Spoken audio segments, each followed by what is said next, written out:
of the risen, resurrected, and reigning Lord of all. On this day when hope showed up, when sin and death were conquered, when sin and death lost their power, lost their grip, lost their sting, please be seated in the presence of the Lord.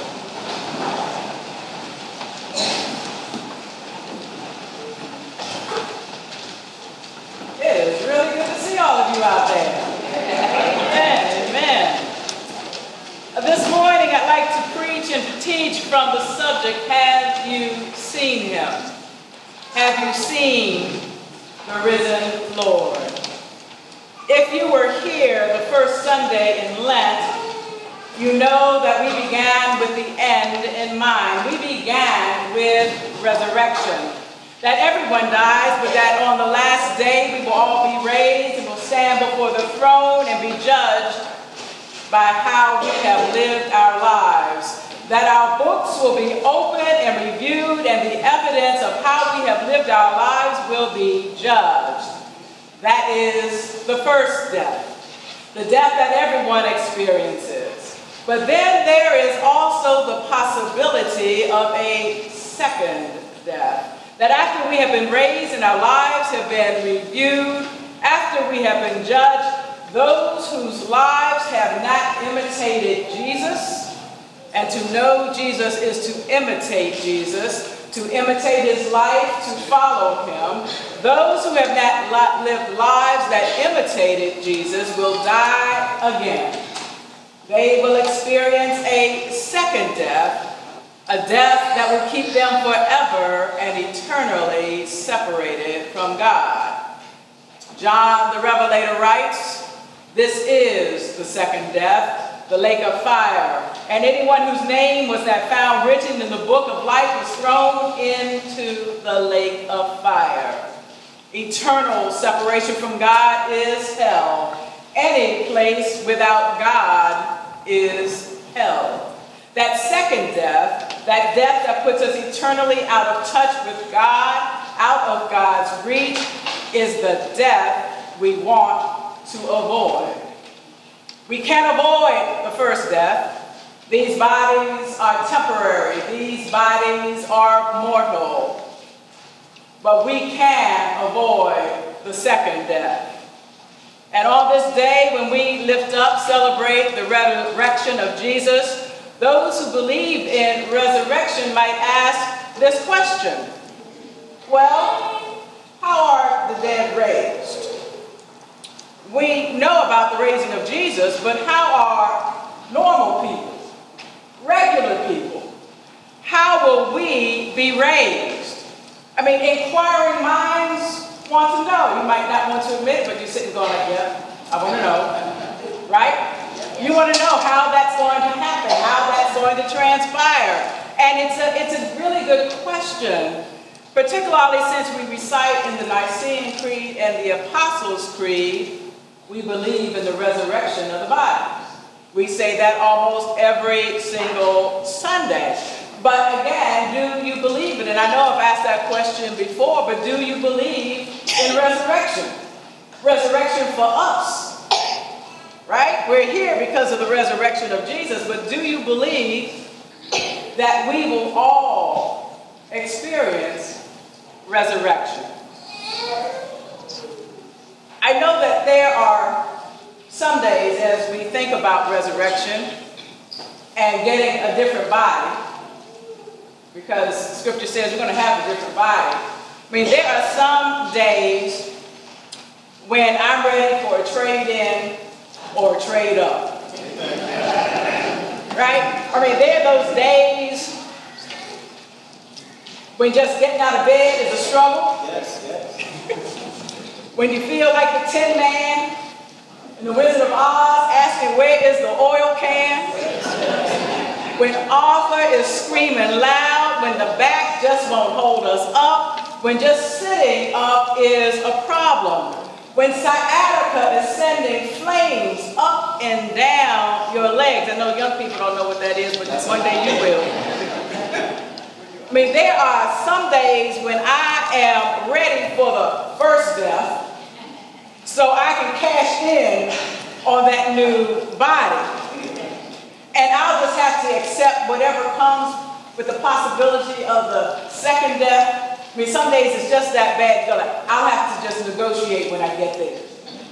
You know, and in that term of the second death, St. Augustine is my guide on that. And it is alleged that he has said, I've lived my life the way I lived it, and where I end up is where I'm supposed to be. But it doesn't keep you from continuing to attempt to imitate Christ as best as you can. But maybe, just maybe, that's why churches tend to be filled on Easter Sunday, because people want to know if resurrection is real, if there is something beyond this life right now. I mean, was Jesus really raised from the dead? And since Jesus' resurrection is dependent on ours, and our resurrection is dependent on that of Jesus, what does that really mean for us? I really want to know what kind of body I'm going to have. I want to be a little bit taller and a little bit thinner. Right? What kind of body did Jesus have? Have you seen him? But before we get to what kind of body we will have, there is something else about resurrection on which we need to focus, because sometimes it seems that we gloss over it. We celebrate resurrection on Easter Sunday and then go back to our normal lives, although there is an entire Easter season. Easter season is how many days long?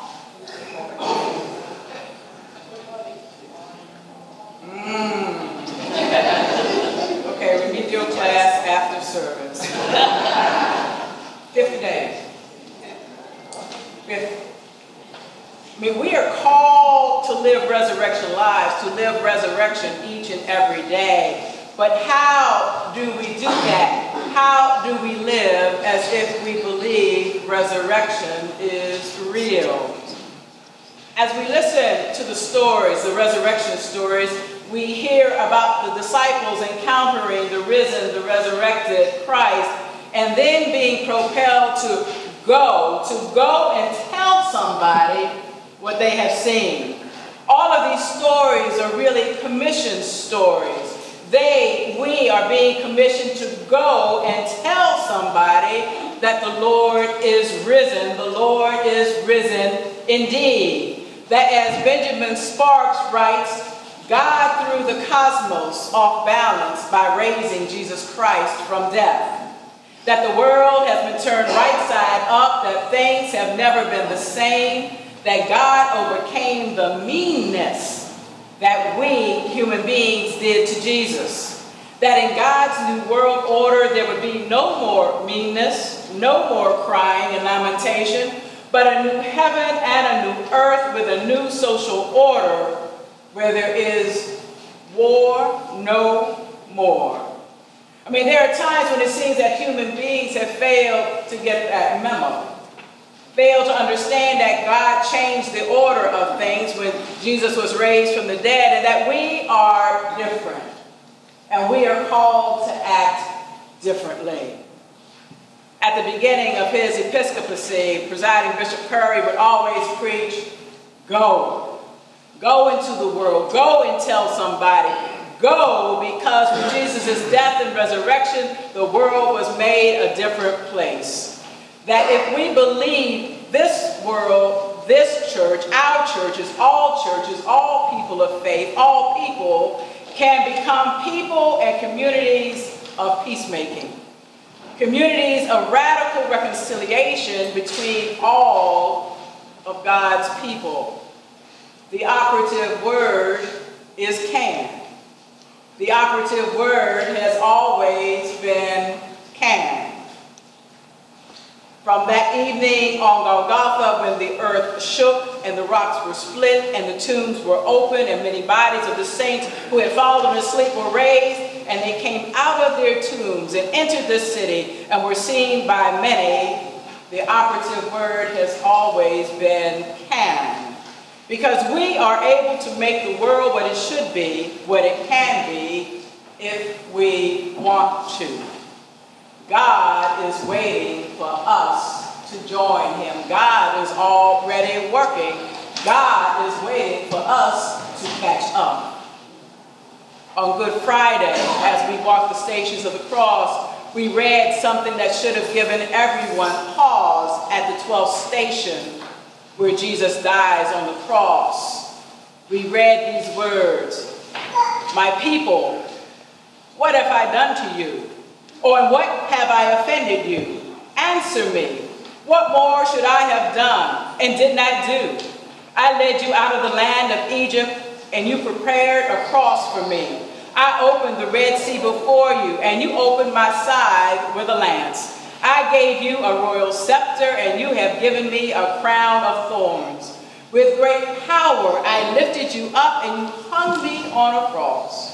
My people, what have I done to you, or in what have I offended you? Answer me." Of course, this passage is referring to the people of Israel, God's chosen people, but it could just as easily refer to people today. We are called to be different. But maybe we need incentive to actually join God in this new creation, this new way of living, of being in the world. Maybe brand new bodies in the future would be an incentive to work for God's justice right here, right now. So what will these bodies be like? Inquiring minds want to know. In 1 Corinthians, the Apostle Paul seems to hint at spiritual bodies, kind of like will-o'-the-wisp bodies, but we can only guess what they would actually look like. But Jesus' appearance to Mary, to the disciples, provides another picture. I mean, Jesus was not a ghost. Jesus was not an apparition. Jesus was not a figment of Mary's and the disciples' imagination. Jesus was real. Jesus is alive. He asked for a piece of fish. Jesus eats. He breaks bread with two of the apostles he met on the road to Emmaus. Apparitions, ghosts, spirits, haints, they don't eat. They don't eat. Jesus is there in the flesh. And then there's the whole issue with Thomas, which is from next week's lectionary. Thomas wants proof. And sometimes, if we're honest, we want proof. Amen. We want proof, right? And Jesus will indulge our lapses of faith.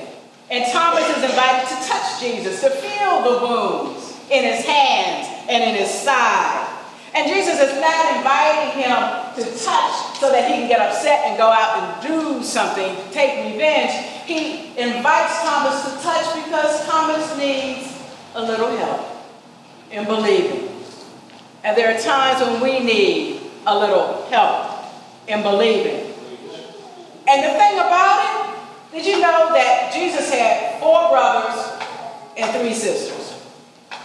Did you know that? Okay, we need it. 4 brothers and 3 sisters. Now, of course, in the Bible, the sisters are kind of cast to the side. But none of Jesus' 4 brothers believed that he was the Messiah until he came back. Even his brothers needed proof to accept the fact that Jesus was the Messiah. And so it's okay to have a little doubt. In fact, having doubt indicates that you have faith because you're questioning. I want to know. And so with resurrection, living resurrection propels us to go into the world and preach the gospel. It is a gospel of love and repentance that through the saving act of God and the resurrection of Christ, we have been given the opportunity and the task of turning things around back toward God, to participate in the reconciling work of Christ, to make things whole. Okay, all that sounds good, but back to the body. I want to know about the body. St. Augustine said, well, I'll be 33 years old. We go, okay, how'd you get that? Well, that's when Jesus died. Okay, we'll just hold that in abeyance. But what St. Augustine did say is that the bodies of the saints then shall rise again free from blemish and deformity, just as they will also be free from corruption, encumbrance, or handicap. That is why their bodies are called spiritual, though undoubtedly they will be bodies, actual bodies, and not spirits. This new body without aches or pains or disabilities will be spiritual in its relationship with God. It is spiritual because it's just of this side of perfection, but it will live eternally.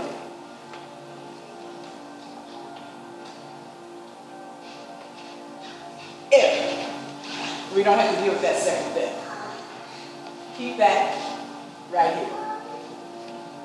But could it be that we're kind of like the folks who were walking with him who did not recognize him? He was talking about all the things that had occurred, and they did not realize, the two disciples on the road to Emmaus did not realize until they sat down and broke bread. What would take us to recognize Jesus? What would happen if Jesus was sitting next to you on the pew? Would you recognize Jesus? The thing about it is that since we believe in resurrection, we can counter St. Paul, who said, if you don't believe in resurrection, then your faith is in vain. All of this leads up to resurrection. So you can be in church every single Sunday, but if you don't believe in resurrection, Paul says, your faith is in vain. Our faith is not in vain. If we don't believe in resurrection, then we need to be doing something else on Sunday morning. Because every single Sunday is a little Easter. And then we get to the big Easter. Our belief in resurrection animates how we live our lives, or at least it should. However, are we any less skeptical than the disciples, than Jesus' own brothers? Do we really believe in resurrection? And then, when you leave today, after all of this, and the Easter eggs are eaten, and the candy's eaten, and the dishes are washed, you have to ask, we've been spending a lot of time kind of repenting and reflecting and praying and fasting. Are we really changed? Or are we still standing by the empty tomb, trying to get a glimpse to see, did he raise? Is he still in there? Or will we be like Thomas, not believing until we saw his wounds? Jesus is risen. The Lord is risen indeed, and this is good news because we will have new ones that will last for an eternity. I have a request. And that request is that you be good stewards of this body that God has given you, and you consider donation to medical research, that you consider organ transplant, that you be good stewards of what God has given you, since you won't need it anymore. Have you seen Jesus? We see Jesus in the eyes of someone who was formerly blind. We hear Jesus' heart in the transplanted heart of a child. We hear his breathing in the transplanted lungs of your neighbor. We share his life in the sharing of kidneys and livers. We see him in the lives that are saved because of medical research and the training of doctors to be healers. A couple of years ago, I attended a service of Thanksgiving at the Uniformed Services University of the Health Sciences, not far from NIH in Bethesda. It is where medical doctors for the military are educated and trained.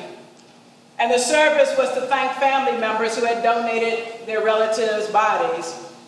And I went because I was invited by the family of a church member.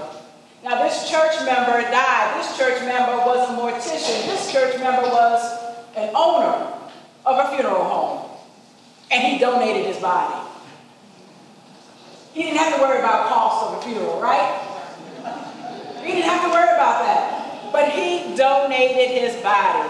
And we met the doctors who called the anatomical gifts, the bodies, They call them their first patients. These doctors describe the care with which the bodies were given as they, the doctors, learned their craft of healing. At the reception after the service, I met with the head of the anatomical gift donation program, an African-American woman who said it was her goal to get more African-Americans to donate, that there is a religious block to donation. Some folks believe that these old bodies will be the resurrected bodies, and we know that this body is mortal. This body will decay. This will not be your resurrected body. And so I'm hoping I can unblock that block. And since we believe in resurrection and that we receive these brand new bodies, we need to be good stewards of what God has already given us. My mother's body will be donated, as will mine. To know that I can help someone in death, that first death gives my heart joy. Might even get me some brownie points to avoid the second death. Who knows? Who knows?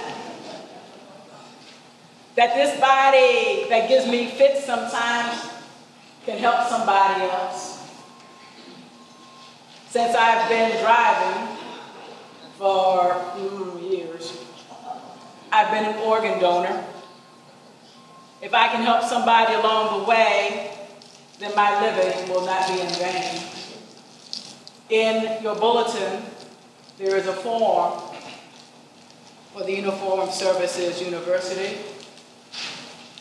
But you can donate to any medical college, Howard University, Georgetown University. There's a simple step of just listing organ donor on your driver's license or state identity card. There's leaving instructions in your will, but tell somebody, my son has all the instructions. We've had that conversation already. In fact, I've had that conversation with everyone in my family, my mother, my siblings, my son, daughter-in-law, nieces, and nephews. And they're afraid not to do as I told them. They're actually afraid I just might come back. Resurrection. Believe it, and then do something to help somebody else.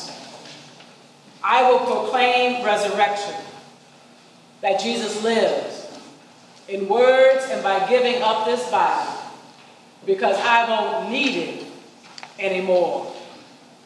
That's faith, and it is not in vain. Amen. Amen.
Will you witness this new beginning to Robert and Angelique in your prayers and help them? Share with them your ministry, bear their burdens, and forgive and encourage them.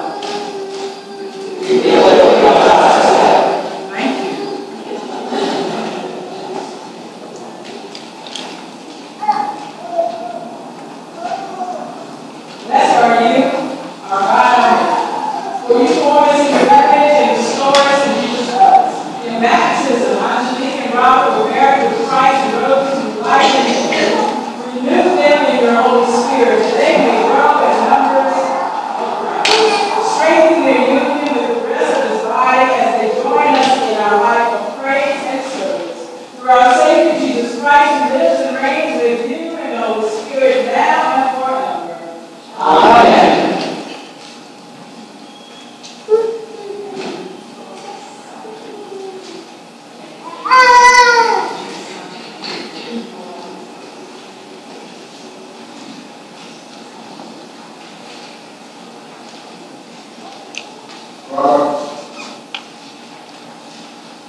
As Episcopalians, you always say we are prayerful people. Well, first, we drive. And so, on the occasion of joining St. Luke's, your study and your book of common prayer. We will begin lessons, revision room, over. Robert.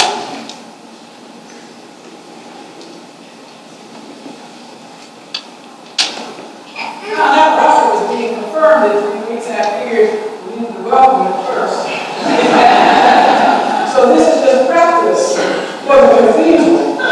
Okay? Again, we present you the study Bible and your book